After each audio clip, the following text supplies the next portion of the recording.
हमेशा अच्छी तरह से अपने घर में सजा के रखती थी। आज भी अगर उनके घर जाएं तो आपको उनके कमरे में वो चीज़ें दिखेंगी जो ख़ास तौर से यहाँ के जो छत्तीसगढ़ के आदिवासी भाई बहन हैं उनकी कला और जो उनकी जो हस्तकला थी, वो चीज़ें आज भी उनके यहाँ, अगर जहाँ म्यूज़ियम बना है वहाँ पे आप जाएं तो आपको दिखेंगी।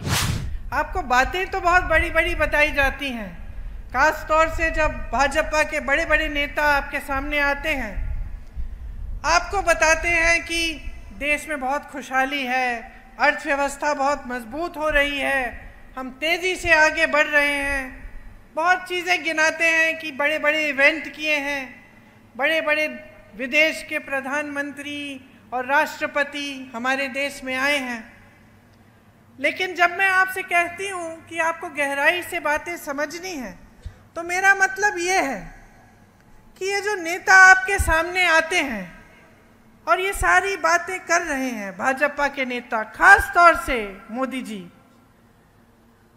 तो आपको गहराई से पूछना पड़ेगा अपने आप से कि भाई ये आपकी बात क्यों नहीं कर रहे हैं। आपकी समस्याएं बहुत बड़ी हैं आज के दिन, है कि नहीं? मेरे भाई यहाँ खड़े हैं। आज परिस्थिति ये है कि एक भी ट्रेन, शायद एक ही ट्रेन आ रही है यहाँ। मैं ऊपर से देख रही थी कि दूर दराज इलाका है, यहाँ लोग पहुँचते कैसे हैं? गाड़ी से पहुँचते हैं। मैं यहाँ आई, पूछा तो कहा कि एक ही ट्रेन है दीदी, हवाई अड्डा दूर है, 40 मिनट तो मुझे लगे हेलीकॉप्टर से आने में। भाजपा में पूरी तरह से दो तरह के नेता हैं। एक जो सबसे भ्रष्ट नेता हैं, उन सबको इकट्ठा करके उन्होंने अपनी पार्टी में डाल रखा है। जो दूसरी पार्टियों में भ्रष्ट थे, पहले उनके खिलाफ आरोप लगाए, उन पे छापे मारे, उन पे दबाव डाला, उनको ले लिए अपने पार्टी में। वैक्सीन लगी थी आपको कोविड के समय? लगी, टीका लगा था? लगा था, सबको लगा। वो याद है आपको? यूं टीके की सर्टिफिकेट मिलती थी, किसका चेहरा था उस पे? और जोर से बोलो। था ना, मोदी जी का चेहरा। आज जरा देखो, सर्टिफिकेट बनवाने की कोशिश करो, चेहरा नहीं होगा। अब फोटो नहीं छप रही है मोदी जी की। क्यों? क्योंकि उस टीके को बनाने वाली कंपनी से इन्होंने चंदा लिया। और आज बाहर क्या आया है? बड़ी मेडिकल रिपोर्ट बाहर आई है कि काफी लोग उस टीके को, जब वो टीका लगा तो उसमें से 1-2% लोग ऐसे हैं जो गिर के मर गए।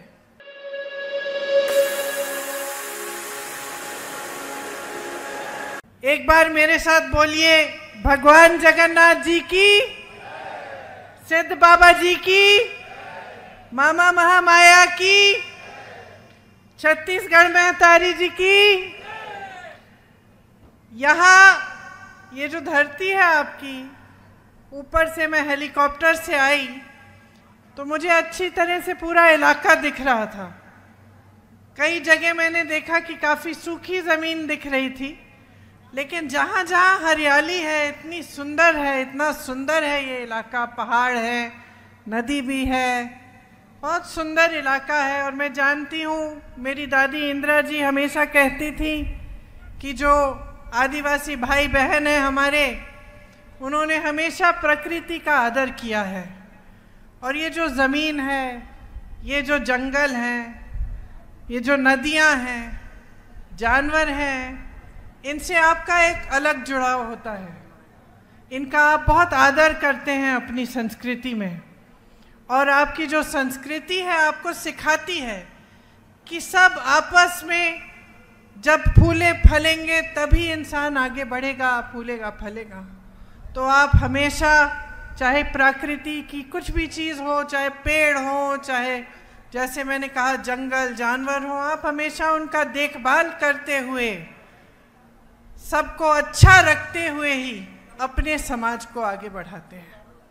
तो ये बात मुझे बचपन में ही इंदिरा जी ने सिखाई थी।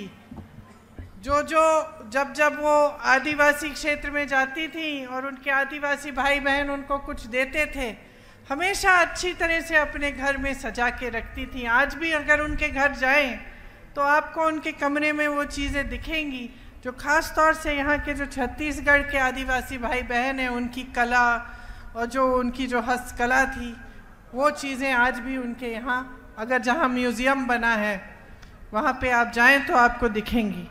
देखिए यहाँ ये जो आपकी धरती है, यहाँ मजदूर यूनियन के जन्मदाता पंडित राम कुमार जी दुबे भी रहते थे, ये उनकी जन्मभूमि है। शिक्षा क्षेत्र में योगदान देने वाले विभूति भूषण लाहिड़ी जी का भी ये कर्मस्थली है। और भारत की अखंडता में प्रमुख भूमिका निभाने वाले श्री रतनलाल मालवीय जी, पंडित ज्वाला प्रसाद उपाध्याय जी और बाबूलाल गुप्ता जी भी थे। ये आपके महापुरुष हैं, आपकी ज़मीन से उठे, लड़े इस देश के लिए, कोई आज़ादी के लिए, कोई शिक्षा दिलवाने के लिए, तो किसी ने कोई और अच्छा काम किया।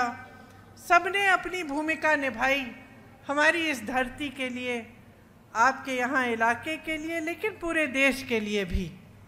ये प्राकृतिक संसाधनों से भरपूर धरती है। आप मेहनती लोग हो। रास्ते में पायलट जी बता रहे थे कि यहाँ शुरू में हर प्रदेश से अलग अलग लोग यहाँ आए, बंगाल से आए, बिहार से आए, और यहाँ पे जो खदानें हैं उनमें उनको रोज़गार मिला, यहाँ पे बसे। तो कुछ आपके पूर्वज अलग अलग प्रदेशों के भी होंगे और कुछ आप लोग इस प्रदेश के भी हैं। सबने यहाँ इस इलाके के लिए, अपने प्रदेश, अपनी धरती के लिए पूरी तरह से मेहनत की, उसको आगे बढ़ाने के लिए, अपने आप को विकसित करने के लिए, बच्चों के भविष्य बनाने के लिए। आपका जो छत्तीसगढ़िया सम्मान है, स्वाभिमान है, वो देश भर में उसका नाम बना है। और मेरे पहले बघेल जी बोले, मैं आपसे कहना चाहती हूँ कि बघेल जी ने खूब कोशिश की आपके प्रदेश को आगे बढ़ाने की, और मेरे ख्याल से उन्हीं कोशिशों की वजह से सबसे ज़्यादा आक्रमण उन्हीं पे हुआ। उन्होंने जो छत्तीसगढ़िया स्वाभिमान की बात उठाई, ये पहली बार पूरे देश भर में फैली। दिल्ली में भी सबने देखा सुना छत्तीसगढ़ के बारे में। मैं कहीं जाती थी, लोग मुझे कहते थे कि वहाँ पे तो बहुत तरक्की हो रही है, और लोग बात करते कि किस तरह से आपके प्रदेश को आगे बढ़ाया जा रहा है। तो जब ये काम तेज़ी से आपके प्रदेश में होने लगा, तो जो बाकी जो राजनीतिक दल हैं, खास तौर से भाजपा को ये बात पसंद नहीं आई, क्योंकि उनकी राजनीति कुछ अलग है। मेरी बहनें आप बैठी हैं, मैं चाहती हूँ आप बहुत गहराई से समझिए कि आज देश में किस तरह की राजनीति चल रही है, देश में कैसे नेताओं पर आक्रमण हो रहा है, कैसे नेताओं को आगे बढ़ाया जा रहा है। ये आपको समझना बहुत ज़रूरी है। देखिए, यहाँ चिरमिरी में सबसे पुराना जो कोयला का खदान है यही है कि नहीं? 100 वर्ष पहले ये बनाया गया। यहाँ जो कोयले का क्षेत्र है वो उसको आगे इंदिरा जी ने बढ़ाया। उन्होंने जो खदान है उनका राष्ट्रीयकरण कराया ताकि आप सबको रोजगार मिले, यहाँ पे खुशहाली आए, और इसी के जरिए लाखों मजदूरों को रोजगार मिला। आज जो देश में राजनीति है वो एक तरह से गरीबों के विरोधी, मजदूरों के विरोधी, श्रमिकों के विरोधी, किसानों के विरोधी राजनीति चल रही है।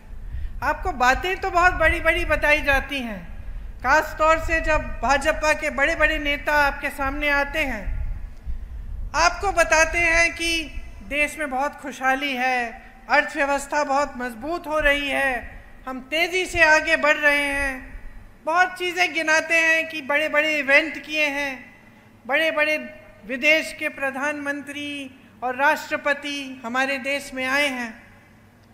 लेकिन जब मैं आपसे कहती हूँ कि आपको गहराई से बातें समझनी है, तो मेरा मतलब ये है कि ये जो नेता आपके सामने आते हैं और ये सारी बातें कर रहे हैं, भाजपा के नेता, खास तौर से मोदी जी, तो आपको गहराई से पूछना पड़ेगा अपने आप से कि भाई ये आपकी बात क्यों नहीं कर रहे हैं। आपकी समस्याएं बहुत बड़ी हैं आज के दिन, है कि नहीं? मेरे भाई यहाँ खड़े हैं, है ना? आपकी बड़ी बड़ी समस्याएं हैं, लेकिन उनकी बात इन मंचों पे नहीं हो रही है। इन मंचों पे जो बात होती है वो बड़े बड़े इवेंट की बात होती है। कोई G20 बोलता है, कोई पाकिस्तान की बात करता है, कोई चीन की बात करता है। आपके जीवन में जिन संघर्षों से आप गुजर रहे हैं उनकी बात नहीं होती। आज यहाँ आप ही के इलाके में हालात क्या है? कई खदानें बंद हो गई हैं, हुए हैं कि नहीं? हुए हैं ना? और कईयों का निजीकरण हो गया है। बघेल जी ने बोला बड़े बड़े खरबपति अडानी जी को दिए गए हैं, कांग्रेस के जरिए ये बनवाए गए। यहाँ पे कोरबा कोल फील्ड्स थी, सुपर थर्मल पावर स्टेशन बनाए, लेकिन मोदी जी ने लगभग सब कुछ आस्ते आस्ते अपने बड़े बड़े खरबपति मित्रों को दे दिया है। यहाँ के खदान, देश के बंदरगाह, देश के हवाई अड्डे, सारी सड़कें, बिजली, पावर, ये सारी चीज़ें अब अपने बड़े बड़े खरबपति मित्रों को सौंप दी हैं। ये सब चीज़ें बहनों और भाइयों, ये सब संपत्ति किसकी है? ये संपत्ति मोदी जी की नहीं है, ये संपत्ति किसी नेता की नहीं है, ये देश की संपत्ति है। देश की संपत्ति आप अपने आंखों के सामने आपने देखा। जब देश की संपत्ति थी तो रोजगार मिलते थे इन खदानों में और सुरक्षा भी मिलती थी रोजगार की। आज सरकारी नहीं रहे तो बड़े बड़े सेठ तय करेंगे कि आपका वेतन क्या है, बड़े बड़े सेठ तय करेंगे कि इसको बंद करना है, चलाना है, बड़े बड़े सेठ सारे निर्णय लेंगे। तो जो आपको एक पहले एक रोजगार की सुरक्षा मिलती थी वो नहीं रही। आज श्रमिकों को ठेकेदारी द्वारा उनका शोषण हो रहा है। आपको ठेके पे नौकरी मिलती है, कितने पैसे मिलते हैं, नहीं मिलते हैं, इस पे कोई रोक नहीं है। मजदूरी कम मिल जाती है, मेहनत करते हैं आप, घर जाते हैं थके हुए, गर्मी में, इतनी गर्मी में, धूल में, खदानों के अंदर काम करते हैं, लेकिन वो मेहनत करने के बावजूद आपकी कमाई पूरी नहीं होती। कई लोगों की ज़मीनें खदानों के लिए ली गई, उन्हें मुआवजा नहीं दिया गया, पुनर्वास नहीं किया गया, रोज़गार नहीं दिया गया, उनको ऐसे ही छोड़ दिया कि आपकी ज़मीन हम ले रहे हैं, किसी को दे रहे हैं, लेकिन आपके लिए कुछ नहीं है। आपका हक बड़े बड़े खरबपतियों को दे दिया गया है। इस ज़मीन पे, इन खदानों पे, इस जंगल पे, नदियों पे आपका हक है। वो हक आपको संविधान ने दिया। उस हक को मजबूत इंदिरा गांधी जी की सरकार ने किया और उसके बाद कांग्रेस की हर सरकार ने किया। जो आपकी ज़रूरतें हैं उनके लिए काम किया। आज परिस्थिति ये है कि एक भी ट्रेन, शायद एक ही ट्रेन आ रही है यहाँ। मैं ऊपर से देख रही थी कि दूर दराज इलाका है, यहाँ लोग पहुँचते कैसे हैं? गाड़ी से पहुँचते हैं। मैं यहाँ आई, पूछा तो कहा कि एक ही ट्रेन है दीदी, हवाई अड्डा दूर है, 40 मिनट तो मुझे लगे हेलीकॉप्टर से आने में। तो आप जब गाड़ी से जाते होंगे या आप ट्रेन से जाते हैं तो कितना समय लगता होगा? किसी ने आपको सुविधा दी नहीं, पूछा नहीं।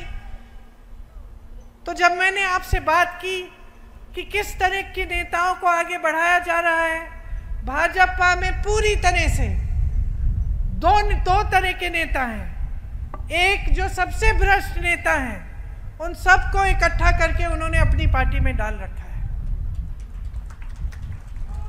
जो दूसरी पार्टियों में भ्रष्ट थे, पहले उनके खिलाफ आरोप लगाए, उन पे छापे मारे, उन पे दबाव डाला, उनको ले लिया अपने पार्टी में, और जब उनकी पार्टी में आ गए तो साफ हो गए, पाक हो गए। तो उनके खिलाफ कोई आरोप नहीं, कोई केस नहीं, कोई कार्रवाई नहीं, सब चुपचाप से बंद किया गया। तो एक तरह का नेता है जो एकदम भ्रष्ट है, और दूसरे तरह का नेता जो सारी हवा की बातें करता है, जो आपकी बात नहीं करता। नरेंद्र मोदी जी से लेकर जो छोटा सा छोटा उम्मीदवार है, इनकी पार्टी में जब आपके सामने भाषण देने आएंगे तो आपके बारे में नहीं बात करेंगे, महंगाई के बारे में नहीं करेंगे, जो आप हर रोज़ जो आपकी समस्याएं हैं, जिनसे आप लड़ रहे हैं, आप संघर्ष कर रहे हैं, वो बातें नहीं उठेंगी। तो ये दो तरह के नेता हैं जो भाजपा में आगे बढ़ाए जाते हैं। हम कांग्रेस पार्टी में हमारा प्रयास होता है कि जिन नेताओं को हम आगे बढ़ाएं, वो सबसे पहले जनता के लिए काम करके दिखाएं। जनता के प्रति उनका समर्पण क्या है, उनकी श्रद्धा क्या है, क्या वो नेता समझ रहा है कि जनता ही सर्वोपरि है, कि हमारा देश एक लोकतंत्र है और इस लोकतंत्र में संविधान ने जनता को सबसे बड़ी शक्ति दी है, नेता को बदल डालने वाली शक्ति। हम चाहते हैं कि हमारी पार्टी में जो भी नेता हो, सबसे पहले इस बात को गंभीरता से समझे, क्योंकि जब इस बात को समझता है तब दिन रात एक करके आपके लिए काम करता है। वो मिसाल आपने अपने प्रदेश में देखा जब हमारी सरकार रही। मेरी आदिवासी भाई बहन हैं, हमने पूरा प्रयास किया कि हम आपके लिए सब कुछ जितना भी कर सकते हैं हम करेंगे। आपने देखा होगा कि हमने गौठानों को भी मजबूत बनाने की कोशिश की, आपके अधिकारों को मजबूत बनाने की कोशिश की, आपको पट्टे दिलवाने की कोशिश की। ये सब भाजपा की सरकार नहीं करती। इन चीज़ों पे, इन सब कामों पे रोक लगाती है। आज श्रमिकों का शोषण होता है, जैसे मैंने कहा, पता नहीं चलता कितना वेतन कौन देना चाहता है, वो दे देता है। हम अपनी पार्टी में ये प्रयास करना चाहते हैं कि आपके साथ न्याय हो। बघेल जी ने न्याय की बात की। हमने जो घोषणा पत्र निकाला है इस चुनाव में, उसका आधार यही है कि जो नेता हैं सब आपके प्रति समर्पित रहें, और जो सरकारें रहें वो भी आपके प्रति समर्पित रहें और आपके लिए आपकी सेवा करें। उस पत्र को हमने घोषणा पत्र नहीं, न्याय पत्र का नाम दिया। न्याय पत्र का नाम इसलिए दिया क्योंकि सबसे ज़्यादा अन्याय नरेंद्र मोदी जी के 10 सालों की सरकार में आपके साथ हुआ है। किसी बड़े खरबपति के साथ अन्याय नहीं हुआ, बड़े बड़े उद्योगपतियों के साथ नहीं हुआ, बड़े बड़े नेताओं के साथ अन्याय नहीं हुआ।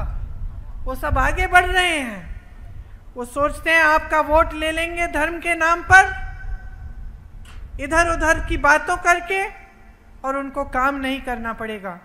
बघेल जी एक बार यूपी में आए जब मैं वहाँ काम कर रही थी, और मैंने कहा बघेल जी आप कुछ व्यापारियों से मिल लीजिए, उनसे बातचीत कर लीजिए, उनसे पूछिए उनकी समस्याएं क्या है।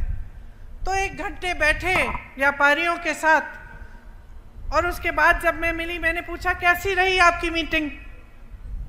तो कहने लगे मीटिंग तो बहुत अच्छी थी दीदी, लेकिन एक बात से मुझे बड़ा ताज्जुब हुआ। तो मैंने कहा क्या बात थी? तो उन्होंने कहा कि यहाँ यूपी में जो व्यापारी हैं वो मुझसे सवाल पूछने के लिए झिझक रहे थे, और जब मैं जवाब दे रहा था कठिन सवालों का, और जब मैं कह रहा था कि पूछो, मैं सवाल का जवाब देता हूँ, मैं बताता हूँ हम क्या करना चाहते हैं, तो वो थोड़े से घबराए हुए लगे। बाद में उन्होंने सबने कहा कि हमारे यहाँ ये परंपरा नहीं है कि हम मुख्यमंत्री जी से सवाल कर सके। तो उस समय बघेल जी और मेरी चर्चा हो रही थी कि क्यों है ऐसा, और उन्होंने मुझे बताया क्योंकि देखिए दीदी, जो चर्चा उत्तर प्रदेश में हो रही है, क्योंकि भाजपा की सरकार है, जो चर्चा हो रही है वो धर्म की चर्चा हो रही है, वो जाति की चर्चा हो रही है। तो नेता समझ गया है कि उसे काम करने की ज़रूरत नहीं है। चुनाव आएगा, धर्म की बात उठाएगा, जाति की बात उठाएगा, वोट पड़ जाएगा उसे। कोई काम के बारे में तो पूछेगा ही नहीं, काम के बारे में जो पूछता है उसको दबाया जाता है। तो मैंने जब इस बात के बारे में गंभीरता से सोचा तो मुझे लगा कि बघेल जी की यह बात बिल्कुल सही है कि जो जवाबदेही होती थी पहले, इंदिरा जी को मैंने देखा, राजीव जी को देखा, एक ज़माने में राजीव जी के साथ जब गांव जाती थी डांट पड़ती थी उन्हें गांव वालों से। उन्हीं के जो संसदीय क्षेत्र में अमेठी में डांट देते थे कि भाई राजीव भैया आपने हमारी सड़क नहीं बनाई, आओ चाय पियो बैठो हमारे साथ, लेकिन वोट हम तभी देंगे जब सड़क बनेगी। जागरूकता बहुत थी, प्रधानमंत्री से सवाल उठा सकते थे कि हमारी सड़क क्यों नहीं बनाई। आज वो जागरूकता जो है कम हो गई है। आज आपके सामने नेता आते हैं, आपको उकसा देते हैं, धर्म की बातें कर लेंगे, कह देंगे कि आपका धर्म संकट में है या फिर आपकी परंपराएं सुरक्षित नहीं है, और उसी के आधार पर फिर आपका वोट ले लेंगे। तो फिर नेता को लगने लगा है कि मुझे काम करने की ज़रूरत ही नहीं है, चाहे आपको सड़क मिले, पाठशाला मिले, सही वेतन मिले, रोजगार मिले, उसको कोई परवाह नहीं है। वो तो जानता है वोट तो उसको मिलना ही है, उसको बस धर्म का नाम लेना है। तो ये जो सिलसिला है ये आपकी जागरूकता से ही खत्म होगा। और आपकी जागरूकता कब आएगी? जब आप समझेंगे कि जो संविधान है हमारा, उसने आप ही क्यों शक्ति दी है। जिस आंदोलन में हम सब आज़ाद, ये देश आज़ाद हुआ, उस आंदोलन में जो बड़े बड़े नेता लड़े, किस लिए लड़े? आपको मालूम होगा कि हमारे जो स्वतंत्रता सेनानी नेता थे बड़े बड़े, पंडित नेहरू हों, गांधी जी हों, उन अपनी सारी धन दौलत उन्होंने आंदोलन को दी। वो शोहरत के लिए, शान के लिए, सत्ता के लिए थोड़ी लड़े। वो तो इसलिए लड़े ताकि आपको अपने अधिकार मिले। उनके खून पसीने से हमारा देश बना, आज़ाद हुआ। आज़ादी का मतलब ये था कि आप अपने पैरों पे खड़े हों, आप अपनी सुविधाओं की मांग उठाएं। आपको कुछ अच्छा नहीं लग रहा है, आप आंदोलन करें, आप सवाल उठाएं, आप नेताओं को पटरी पे लाएं, आप दिखाएं नेताओं को कि भाई तुम भटक रहे हो, गलत काम कर रहे हो, मुझे पसंद नहीं है, वापस आओ, मेरे सवालों का जवाब दो। यही अधिकार संविधान ने आपको दिया और इसके लिए लड़े हमारे पूर्वज, आपके पूर्वज लड़े, बड़े बड़े आदिवासी नेता लड़े। तो आज अगर आप जागरूक नहीं बनेंगे तो फिर उस लड़ाई का फायदा क्या था? इतने संघर्ष का फायदा क्या था? इतने आंदोलन का फायदा क्या था कि 70 साल बाद जनता आंखें मूंद ले, कोई कुछ भी कह दे आप मान लेंगे। अब आप देखिए, यहाँ पे आपका आंदोलन स्थल था, हसदेव जंगल बचाओ आंदोलन था। क्या हुआ उस आंदोलन स्थल को? क्या हुआ? आग लगाई गई। हमारे देश की परंपरा क्या है? हमारा देश आंदोलन से ही बना, और पूरी दुनिया में सबसे महान आंदोलन था। क्यों? क्योंकि उसमें हिंसा नहीं थी। बाकी दुनिया में जब देश आज़ाद हुए, लड़ाई से हुए, जंग से हुए, खून बहा। हमारे देश में जब हमें आज़ादी मिली तो अहिंसा से मिली। इतना बड़ा आंदोलन था। हमारे देश का पूरा आधार ही आंदोलन है, और आज आपके आंदोलन स्थल को जलाया जा रहा है। आपके पेड़ काटे जा रहे हैं, 15,000 पेड़ काटे गए हैं। पेड़ काटे गए हैं इसलिए हाथियों से ज़्यादा हमला भी हो रहा है आप पे। आपका पर्यावरण बर्बाद किया जा रहा है। यहाँ पे जो बड़ा उद्योगपति आना चाहे, उसको चाहे ज़मीन चाहिए, उसको खदान चाहिए, जो चाहिए मिलता है, आपको नहीं मिल रहा है। हमने जो न्याय पत्र में आपके लिए जो कुछ चीज़ें लिखी हैं, आपको सुननी चाहिए, ध्यान से सुनिए। जांच से स्वास्थ्य के लिए, जांच से इलाज तक, आपकी पूरी सेहत की देखभाल की जो सुविधाएं हैं, वो आपको मुफ्त में मिलेंगी, 25 लाख रुपए तक। जो न्यूनतम मजदूरी है 400 रुपए होगी। और जो शहरी क्षेत्र हैं, आपको मालूम होगा मनरेगा में 100 दिन की नौकरी की रोजगार की गारंटी कांग्रेस ने दी थी, मालूम है आपको? गांव में होता था मनरेगा, अभी भी है। मोदी जी उसको बंद करना चाह रहे थे, फिर उनको लगा कि बंद करने से नुकसान होगा, तो उन्होंने उसको चलने दिया, लेकिन उसको धीमा कर दिया है। जितना पैसा उसमें मनरेगा में कांग्रेस की सरकारें डालती थी, उतना नहीं डालते ये। इसी तरह से जैसे मनरेगा गांव में आपको दिया, हम आपको शहरों में यही देना चाहते हैं कि 100 दिन का जो रोजगार है वो आपको मिलेगा ही मिलेगा, वो गारंटी है। वन अधिकार के अधिनियम को हम लागू करना चाहते हैं, ये हमारी गारंटी है।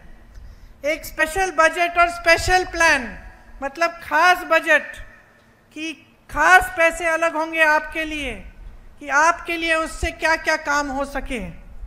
भूमि अधिग्रहण का जो कानून है, उसमें जो संशोधन किए हैं इन लोगों ने, जिससे अधिकार आपके कमज़ोर हो रहे हैं, उन संशोधनों को हम हटाएंगे। राज्य में पेशा के अनुसार कानून बनेगा, और जहाँ जहाँ आदिवासी आबादी ज़्यादा है, उन पूरे क्षेत्रों को अनुसूचित क्षेत्र घोषित किया जाएगा। 1 साल में जितने भी आपके FRA के क्लेम्स हैं, उनका निपटान किया जाएगा। और जो आपके लघु वन के उपज हैं, उन पे आपको न्यूनतम समर्थन मूल्य मिलेगा, MSP मिलेगी। देखिए, मैंने आपसे कहा बहुत बड़ी बड़ी समस्याएं आपकी। सबसे बड़ी समस्या तो बेरोजगारी है। आज देश में 35 सालों में सबसे ज़्यादा बेरोजगारी है। ये बात मोदी जी कभी नहीं बताएंगे आपको, भाजपा के नेता कभी नहीं बताएंगे। ये कभी नहीं बताएंगे कि आज इस देश में 70 करोड़ लोग बेरोजगार हैं, कि 30 लाख पद खाली पड़े हैं। बहनों, ये पद पड़े हैं, लोगों को दे सकते हैं। ये नौजवान जो खाली खड़े हैं, इनको ये पद मिल सकते हैं। 5 सालों से मोदी जी ने दिए नहीं हैं, खाली रखे हैं। और बेरोजगारी बढ़ती चली जा रही है। जहाँ से रोजगार मिलता था, चाहे खेती हो, चाहे बड़े बड़े कारोबार हो, चाहे खदान हो, वो सब लगभग वहाँ से कमाई इन्होंने कम कर ली है जनता के लिए। अब अगर कमा रहा है तो बड़ा खरबपति कमा रहा है, खेती है तो कोल्ड स्टोरेज खरबपति को दे दिया है, खदान है तो खदान पकड़ा दिया है उसको, दूसरी कोई इंडस्ट्री का सेक्टर है वो भी उनको पकड़ा दिया है। तो जो आम आदमी है, जो जनता है, किसान है, गरीब है, वो कमा नहीं पा रहा है। आज खेती में आप कितना भी काम कर लें, पूरी नहीं हो रही है आपकी कमाई, क्योंकि जो खेती का सामान है उस सब सामानों पे GST डाल रखा है, सारा महंगा हो गया है। जब तक आप वो सामान खरीदें, खाद मिले आपको, पेट्रोल डीजल इतना महंगा हो गया है, तो हर जगह महंगाई है। तो आप जब तक वो सब खरीदें और अपनी कमाई करें, कुछ बचता नहीं है। बच्चों की फीस भरनी पड़ती है, त्योहार होता है, कुछ लिपाई पुताई करनी है घर में, कोई बीमार पड़ता है, इलाज करना है, बहुत मुश्किल हो गया है, बहुत संकट हो गया है। महंगाई तो आप पूछिए ही मत। आप जानती हैं, दाल, सब्जी, मिट्टी का तेल सस्ता क्या रहा? कुछ नहीं रहा। जो छोटी मोटी आपकी बचत होती थी जो आप रख लेती थी कि चलो त्योहार आएगा कुछ खरीद लूँगी, वो भी नहीं छोड़ी। हर स्तर पर आपके लिए मुश्किलें खड़ी कर दी हैं।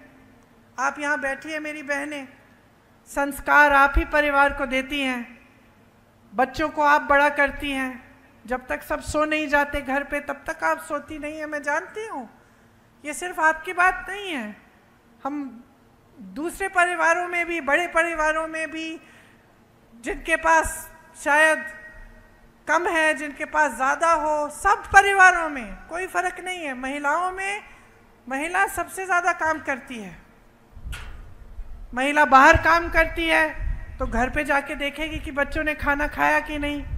अब मैं यहाँ हूँ, भाषण दे रही हूँ, घर जाऊंगी, पहले बच्चों को पूछूंगी कि क्या खाया, पढ़ाई की, बच्चा बेटा काम कर रहा है, काम कैसा था तुम्हारा। जब तक सब सो जाएंगे तब तक नहीं सोएंगे। हर महिला का यही जीवन होता है, संघर्ष का जीवन होता है। अत्याचार भी सबसे ज़्यादा महिलाओं के साथ भी होता है और हम संघर्ष करती हैं। हमेशा हम प्रयास करते हैं कि पहले सब खुश रहें, उसके बाद फिर हम अपनी खुशी देखते हैं। सच बात है कि नहीं, है ना? जहाँ परिवार को ज़रूरत होती है, जहाँ परिवार को ज़रूरत होती है, हम हमेशा परिवार के संघर्ष में शामिल होते हैं, खड़े होते हैं परिवार के लिए। और बच्चों की परवरिश की बात जब मैं करती हूँ तो ये सिर्फ आप अपने बच्चों की परवरिश नहीं कर रहे हैं, ये आप देश की नई पीढ़ी बना रहे हैं, देश की नई पीढ़ी की परवरिश कर रहे हैं। तो आपका ना देश के निर्माण में बहुत योगदान है। लेकिन आपको पूछने वाला कौन है? सारे नेता मंच पे आके कहते हैं महिला सुरक्षा, महिला सुरक्षा। मोदी जी कहते हैं हमने महिलाओं को आरक्षण दिया है, माले पहनवाते हैं खुद को महिलाओं से कि मैंने इतना बड़ा काम किया है। फिर पता चलता है वो आरक्षण 10 सालों के लिए नहीं लागू होगा। महिलाओं पे अत्याचार होता है। हाथरस में एक नौजवान महिला के साथ अत्याचार हुआ, उसको जला के मार दिया। मोदी जी और उनकी सरकार ने क्या किया? पलक नहीं झपकाई। उन्नाव में यही हुआ। मैं गई थी उस महिला के घर, मैं आपको बता नहीं सकती बहने क्या सुना मैंने उस घर में। उसकी भाभी थी, क्या क्या बताया उसकी भाभी, कुछ नहीं छोड़ा, क्योंकि वो भाभी भाजपा से जुड़ा हुआ था जिसने अत्याचार किया। कुछ नहीं छोड़ा उस घर में। उसके पिताजी को पीटा, उसके भाइयों को पीटा, उसकी भाभी को धमकाया, 9 साल की भाभी की बेटी को धमकाया कि तुम पाठशाला मत आओ, तुमको भी दिखाएंगे। उस महिला को जला दिया, उसके पिताजी के खेत भी जला डाले। कोई ऐसा अत्याचार नहीं बचा जो नहीं किया। लेकिन भाजपा के नेताओं ने एक शब्द नहीं बोला उसके पक्ष में। जहां जहां अत्याचार हो रहा है, जो अत्याचार कर रहा है उसे बचा रहे हैं। ओलंपिक की मेडल लाई, संघर्ष करके हमारी बहनें, बच्ची हैं 20-22 साल की, रोज सुबह कुश्ती लड़ने के लिए गांव से जाती हैं ट्रेनिंग के लिए, 6-6 बजे उठ के इतना संघर्ष किया, ओलंपिक के मेडल लाए। जब मेडल लाए, मोदी जी ने चाय पिलाई, घर बुलाया, फोटो खिंचाई अपने साथ। सारे अखबारों ने लिखा कि भाई मोदी जी की सरकार है, देखो इसलिए महिलाएं मेडल जीत रही हैं। जब वही महिला सड़क पे उतरी, उसी महिला ने कहा कि मेरे साथ आपके एक नेता ने, भाजपा के नेता ने अत्याचार किया है, मोदी जी मेरे सम्मान को बचाओ, मुझे मदद करो। तो मोदी जी के घर के 2-3 किलोमीटर दूर बैठी थी वो महिला। मैं उससे मिलने गई, मैंने कहा क्या बेटा क्या हुआ? कहती है मुझे सिर्फ न्याय चाहिए दीदी, मैं इतना लड़ी हूँ देश के लिए, मैंने देश का गौरव, देश का सम्मान बढ़ाया है और आज मेरी सुनवाई नहीं है। मैंने सोचा था, उसने मुझे ये बात बोली कि मैंने सोचा था कि मैं गोल्ड मेडल लाई, कि मैं अगर सड़क पे आऊँगी अपनी बहनों की मदद के लिए तो मोदी जी मेरी बात सुनेंगे, क्योंकि जब मैं मेडल लाई थी तो मुझे घर बुलाया था।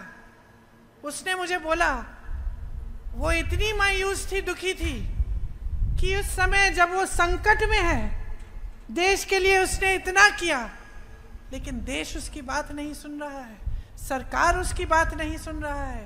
प्रधानमंत्री के पास 5 मिनट का समय नहीं है कि वो उसके पास आए या उसको घर बुलाए और बात सुन ले। उसके बजाय पूरी सरकार उस शख्स को बचाने में लगी थी जिसने वो अत्याचार किया। क्यों?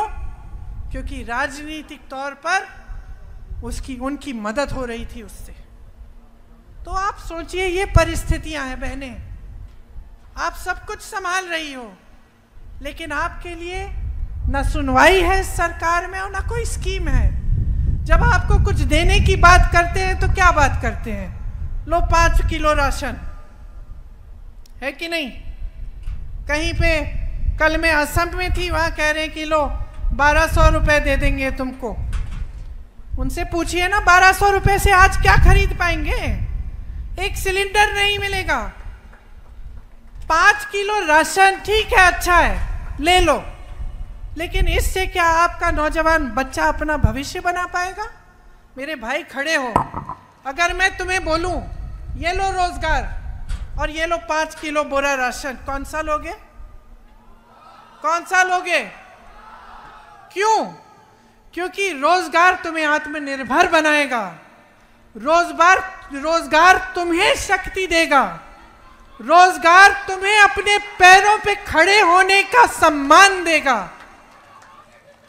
और 5 किलो राशन क्या देगा? बताओ क्या देगा? जब वो 5 किलो राशन खत्म होगा, फिर से तुमको किसके पास जाना पड़ेगा? फिर से मांगना पड़ेगा सरकार से, फिर से सरकार तुम्हें निर्भर बनाएगी। उस 5 किलो राशन पर निर्भर बनाने का प्लान है इनका। और इसी के बल पर, एक धर्म के नाम पर, दूसरा 5 किलो राशन के बल पर ये बार बार आपसे वोट मांग रहे हैं। जागरूक बन जाओ, जाग जाओ, इनको बोलो रोजगार दें तुम्हें। ये 30 लाख पद जो खाली पड़े हैं, इनको भर के दिखाएं। मोदी जी सामने आते हैं, पूछो इनसे, मोदी जी आप 70 साल की रट लगाए रखे हैं कि 70 साल में कांग्रेस ने कुछ नहीं किया।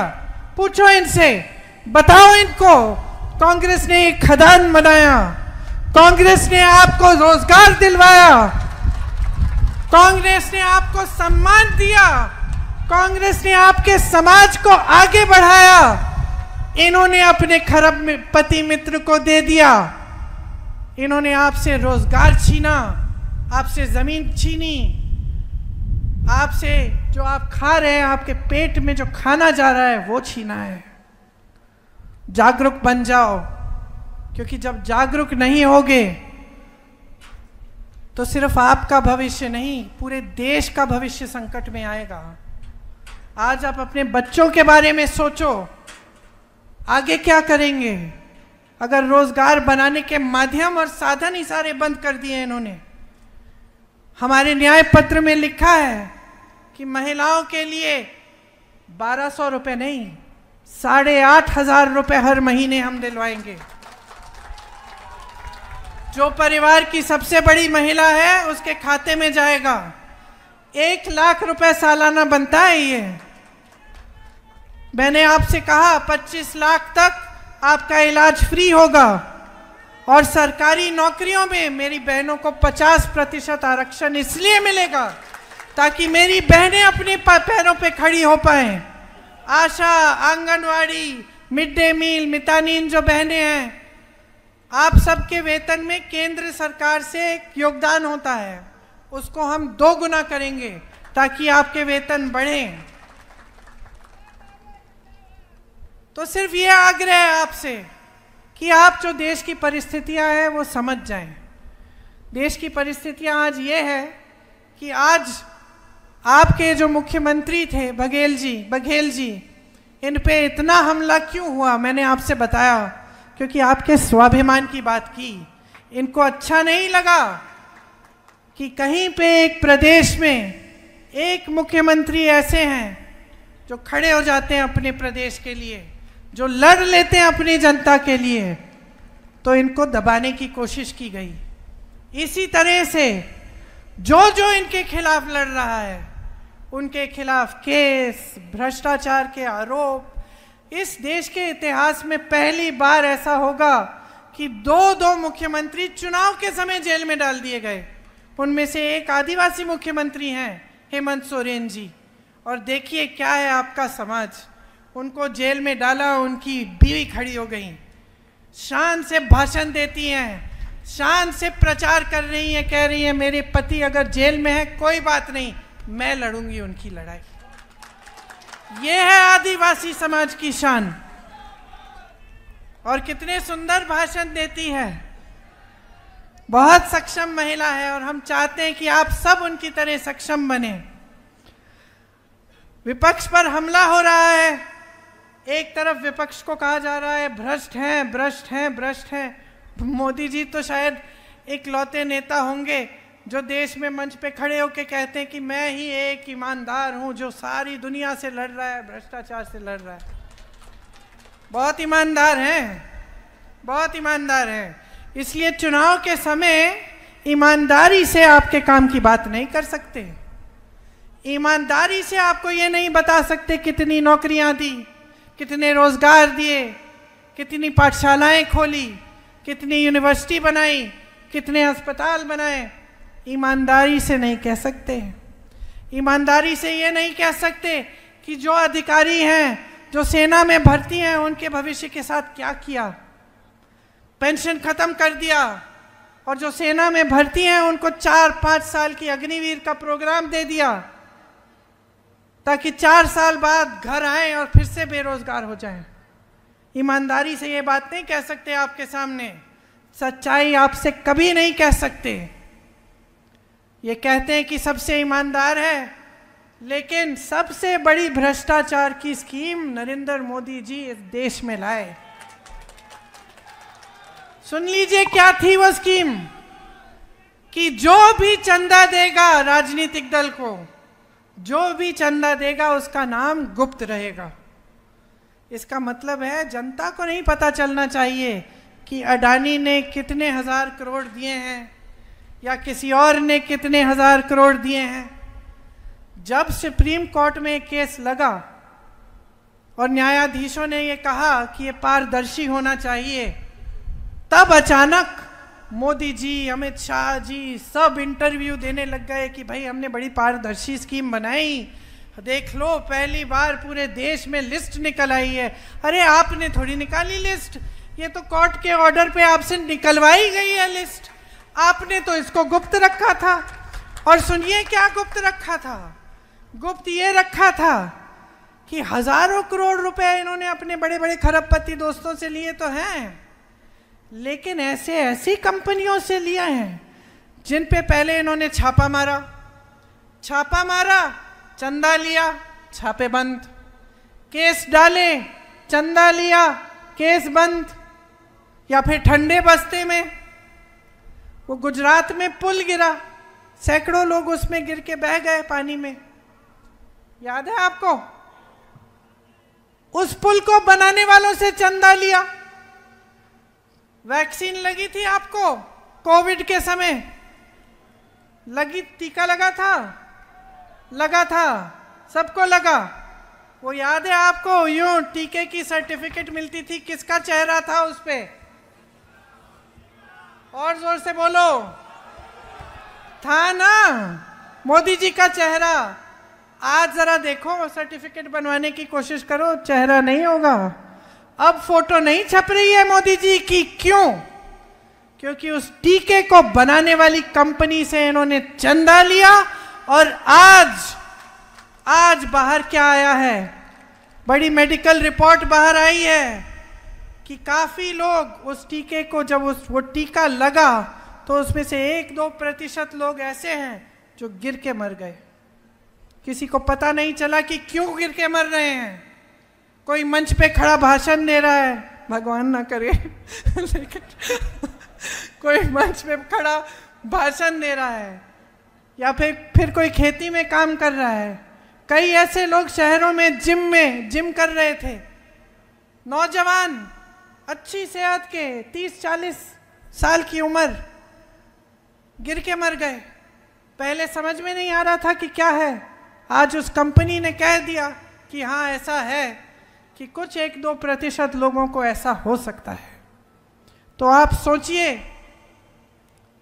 इन सब से चंदा लिया, बाकायदा चंदा गुप्त लेने की स्कीम बना दी, और अपने आप को ईमानदार कहते हैं। भ्रष्ट नेताओं को अपनी पार्टी में लेते हैं, धो देते हैं, जैसे रिन वाले साबुन से धुलाई होती है ना, चमका देते हैं उनको।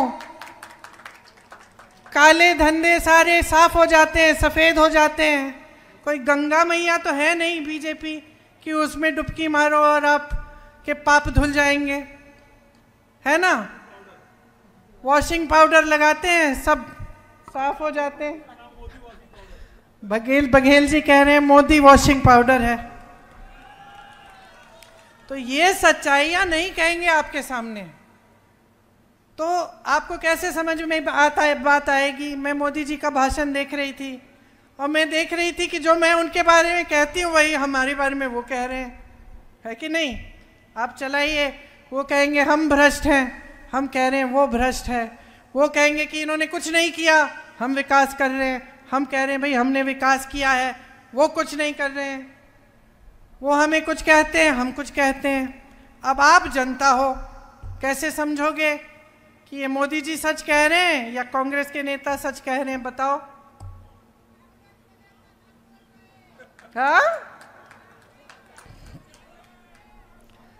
देखो बहनें, घर में शादी होने वाली होती है ना, लड़का देखने जाती हो, क्या देखती हो सबसे पहले।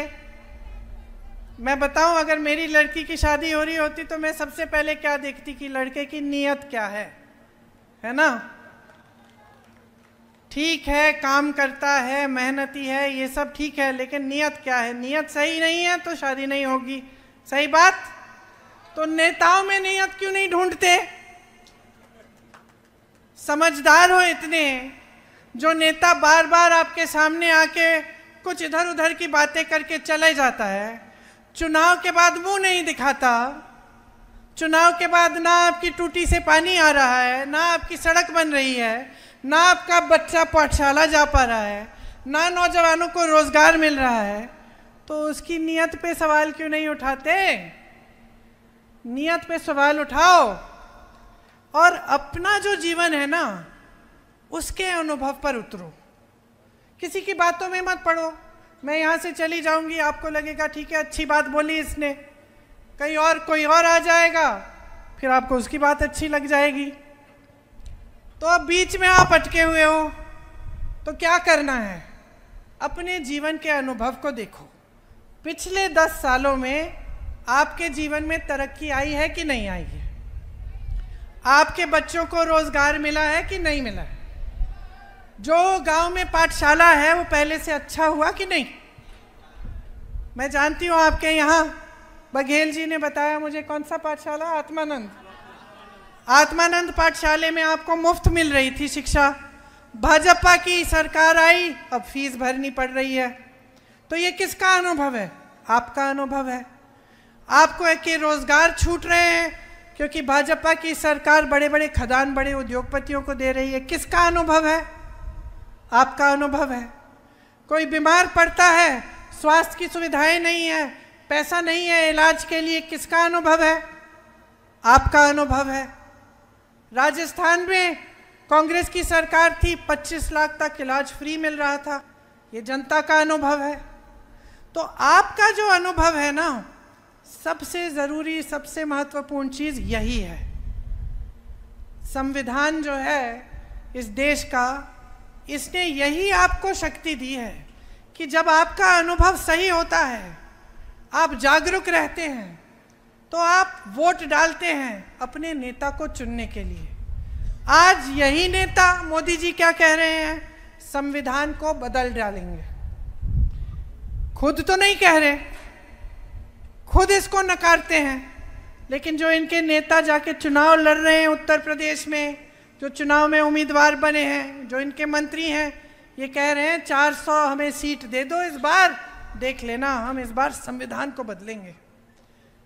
अब जब ये बात कुछ समुदायों में फैली, जैसे आपका जो समुदाय है, आदिवासी समुदाय है, इसको बहुत शक्ति, आपको बहुत शक्ति दी है संविधान में। अब जब ये बात फैलने लगी तो इनको लगा मोदी जी को अब हम संकट में आ जाएंगे, क्योंकि जनता को ये बात पसंद नहीं आ रही है। जनता को ये अच्छी नहीं लग रही है बात कि हम कह रहे हैं हम संविधान बदल के जनता के अधिकारों को कमजोर करेंगे। तो अब मोदी जी मंच पे खड़े होके कहते कि ऐसी कोई बात नहीं है, लेकिन बात शुरू तो इन्होंने करवाई है। छोटी छोटी जगहों में इनके छोटे छोटे नेता ये बात कर रहे हैं। तो देखिए ये इनका सिलसिला होता है, बहुत बार इन्होंने ऐसा किया है।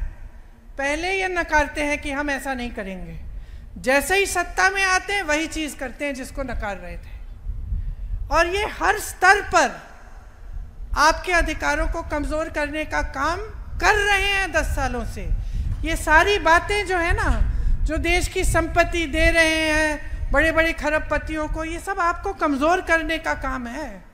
तो एकदम जागरूकता से और गंभीरता से इनकी बातें और इनकी नेताओं की बातें सुन लो और इनको समझो कि इसके पीछे नियत सही नहीं है। और नियत सही नहीं है तो किसी को कभी सत्ता नहीं देनी चाहिए। सत्ता हमेशा उसी को देनी चाहिए जिसकी नियत सही हो। ये कोई नई बात नहीं है जो मैं समझा रही हूं आपको। ये बहुत पुराना विवेक है हमारे देश का। जब राजाओं महाराजाओं का समय था तब की बात है। राजा कौन सा जाना जाता है? आज भी अगर हम याद करते हैं किसी राजा को कि ठीक है ये अच्छा था, तो इसीलिए ही तो जानते हैं कि उसने प्रजा के लिए काम किया। उसने सबसे पहले आपकी ज़रूरतों को रखा, तभी वो अच्छा माना जाता था। अब लोकतंत्र है, लोकतंत्र में वही सरकार अच्छी जो समझे कि जनता सर्वोपरि है, और वैसी सरकार हम आपको देना चाहते हैं। इंदिरा गांधी जी ने दी, उनके बाद तमाम नेताओं ने दी। मुझे याद है मेरे पिताजी काम करते थे 4:30 बजे तक सुबह, और कभी कभी मैं देखती थी कि घर आए हैं, नहा के कुछ खा के फिर से निकल गए 6 बजे। क्यों? अपना जीवन क्यों दिया इस देश के लिए? इन सब नेताओं ने, सिर्फ मेरे परिवार ने नहीं। जिस नेता की नीयत अच्छी थी, क्यों? इस देश को मजबूत बनाने के लिए। जिस तरह से आप खेती करते हैं, आप किसानी करते हैं अपने परिवार को मजबूत बनाने के लिए, लेकिन आप देश के अन्नदाता भी हैं, देश को भी मजबूत बनाते हैं। उस तरह से मेरी बहनें, जैसे मैंने कहा, परवरिश करती हो बच्चों की, तो नई पीढ़ी की परवरिश कर रही हो, देश के भविष्य के निर्माता हो। जो मजदूरी करता है, देश के लिए भी इमारत बना रहा है। सबका देश में योगदान है, सबका देश है, सबकी धरती है, सबका पसीना है इसमें, सबका खून है इसमें। इसीलिए चुनाव के समय एकदम गंभीरता से अपने वोट को समझो। जो आपके लिए काम करेगा, जिसने काम करके दिखाया है, जो आपके जीवन के अनुभव में दिख रहा है काम, टीवी पे नहीं, जो तरक्की आपके जीवन में दिख रही है, उसके आधार पर अपना वोट डालो। यहाँ हमने कोरबा के लिए भी कुछ चीज़ें सोची हैं। हमने सोचा है कि सर्वे कराकर नए कोयला जो है उसके लिए एक आधारित उद्योग खुलवाएंगे। आपने जो कास्ट माइनिंग से जो आपकी ज़मीनें बर्बाद हुई हैं, उनको समतल कराया जाएगा ताकि वहाँ आपकी आबादी बस पाए। यहाँ चिरमिरी में ट्रेन सेवा हम शुरू करना चाहते हैं ठीक ढंग की, कि अगली बार मैं यहाँ आऊँ तो आपके पास में किसी दूसरे माध्यम से भी पहुँच पाऊँ, और ये जो सब दूर दराज इलाके हैं आपके सारे जुड़ जाएं। किसी को मिलने जाना हो, रिश्तेदारों को कहीं और रह रहे हैं, आप जा पाएँ सुविधा से। बाजार मूल्य से 4 गुना अधिक मुआवजा हम आपको देना चाहते हैं जब आपकी ज़मीनें ली जाती हैं। कांग्रेस की जो गारंटीज़ हैं जो हम इस चुनाव में आपको देना चाहते हैं, उनको आप ठीक ढंग से समझिए। जो 30 लाख पद मोदी जी ने खाली रखे हैं, उनको हम भरना चाहते हैं, नौजवानों को रोज़गार देना चाहते हैं। जो स्नातक पास होता है उसको 1 लाख की हम अप्रेंटिसशिप दिलवाना चाहते हैं। मतलब आपने पढ़ाई की, माँ बाप ने मेहनत से पढ़ाया, रोज़गार नहीं मिल रहा है। हम चाहते हैं कि हर नौजवान को एक ऐसी अप्रेंटिसशिप मिले जैसे जो अमीर लोगों के बच्चों को मिलती है, कि जब पक्के रोज़गार से पहले एक नौकरी मिल जाती है, उसमें थोड़ा सीख भी लेता है और कमा भी लेता है, तो उसको अप्रेंटिसशिप कहते हैं। हम चाहते हैं कि आपके लिए भी ये सुविधा हो और ऐसे ही नौजवान 1 लाख रुपए सालाना कमा पाए। एमएसपी जो है, जो किसानों को मिलनी चाहिए, मैंने पहले आपसे कहा कि जो आपके जो मूल खेती है उसके लिए भी हम ये सुविधा कराएंगे, लेकिन हम कानून बनाएंगे कि आपको न्यूनतम समर्थन मूल्य मिलना ही है। ये आपका अधिकार बन जाएगा किसानों का। खेती के सारे सामानों पे जिस पे आप जीएसटी दे रहे हो, इन सब सामानों को हम जीएसटी से मुक्त करेंगे। आपके फसल का नुकसान होता है, 30 दिनों में भुगतान आपको हम देना चाहते हैं। और माफ़ करिए, शायद मैंने पहले कहा, लेकिन 4 गुना भुगतान है वो हम कोशिश करते हैं कि आपको वो मिले। भूमिहीनों को ज़मीन दी जाएगी और न्यूनतम मजदूरी यहाँ पे 400, पूरे देश में 400 रुपये की होगी। इसका मतलब है कि कोई ठेकेदारी पे भी आपको अगर नौकरी दे तो कम से कम उसे 400 रुपये की दिहाड़ी आपको देनी ही पड़ेगी। तो ये सब हमारी आपके लिए गारंटी हैं। अब आपने खुद अपने अनुभव से देखा कि जब हमारी कांग्रेस की सरकार थी तो जितनी हमने गारंटी आपको दी थी, चाहे किसानों के कर्ज माफ़ करने की, चाहे हमने आपको 35 किलो राशन दिया, ये सब हमने आपको करके दिखाया। तो अब जो चुनाव आ रहा है उसमें अगर आप कांग्रेस पार्टी को जिताएंगे, अपने ही विवेक से, अपनी ही समझदारी से आप हमारी उम्मीदवार के पक्ष में वोट डालेंगे, तो आप अपनी ही तरक्की कराएंगे और अपना ही भविष्य उज्जवल करेंगे। तो मैं आपसे आग्रह करती हूँ कि ये सारी गारंटी अगर आप अपने जीवन में उतरते हुए देखना चाहते हैं, अगर आप अपने जीवन के अनुभव को बेहतर बनाना चाहते हैं, अपने बच्चों के भविष्य को उज्जवल बनाना चाहते हैं, तो आप कांग्रेस को वोट दीजिए। मुझे यकीन है कि जब आप सारे नेताओं के भाषण सुनेंगे और ध्यान से, बारीकी से उनकी बातों को समझेंगे, तो आपको समझ में आ जाएगा कि किसकी नीयत ठीक है और किसकी नीयत गलत है। आप सबको बहुत बहुत धन्यवाद। बहुत ध्यान से मेरी बातें सुनी। हो सकता है कुछ बातें छूटी भी होंगी, उसके लिए क्षमा चाहती हूँ। जय हिंद।